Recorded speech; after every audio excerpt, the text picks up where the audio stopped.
Receptorul GNSS S-Survey E100 are un acumulator Li-ion integrat de 6800 mAh cu încărcare prin port Type-C, care crește productivitatea operatorului în ceea ce privește timpul de utilizare. De asemenea, E100 recepționează semnale satelitare de la constelații precum Beidou, GLONASS, Galileo, GPS, care ajută la o soluție fixă mai rapidă. Receptorul E100 este echipat cu modemul GSM 4G, care permite conexiuni N-trip, având 800 de canale.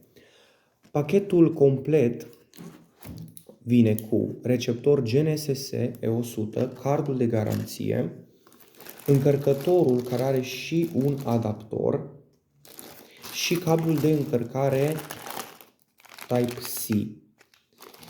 De asemenea, în pachet este inclus și unitatea de control Nautiz X6, pe care se instalează aplicația topografică SIRPED.